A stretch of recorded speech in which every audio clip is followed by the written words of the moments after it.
Guys, may bago na naman tayong tambayan dito sa Naik, Cavite, Walter Mart. Nakabubukas lamang. Grabe, ang daming tao.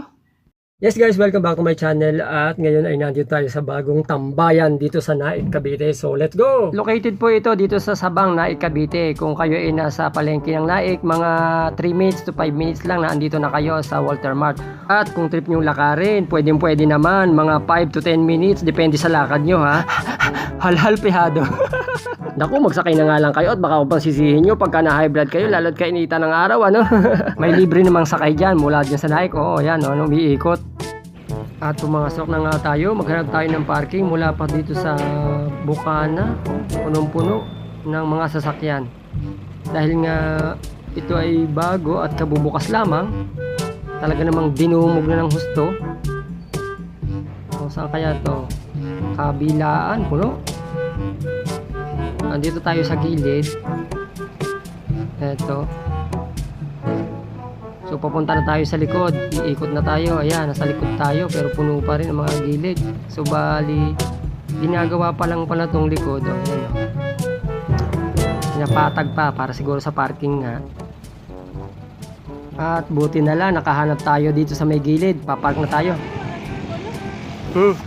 Anong ginagawa nyo dyan? Actually guys, talagang may akala mo artista. Nakadalawa kaming ikot dito para sa paghahanap lang ng parking. So pumasok na nga tayo. At talaga namang pagpasok pa lang, nako, damang-dama mo na ang lamig. Sarap! Lalo't kainit-init dito sa labas. Dahil nga bagong bukas, bago ang aircon. Tapos nagutom ka kaagad dahil bumungad sa iyo itong KF Chicken. Mamaya na nga iyan, mag-tour muna tayo. Ba't ba puro pagkain itong mga nakikita ko dito? Oh? Para talagang ginugutom ako ng gusto ah.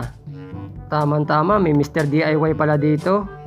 So daan mamaya para makapagbili ng mga pang DIY ko. At sa malalabo na mata, naku, mayroon na palang mas malapit na EO dito. Andito lang pala. At may pagupitan pa. Kung kailangan nyo naman TV, mga appliances, eto na. Abenson. At may playground para sa mga bata, oh. At ayan, yung mga kailangan nyo sa bahay, mga groceries, ayan, ang laki ang lawak dito, oh. Punuin nyo na ang inyong cart, oh.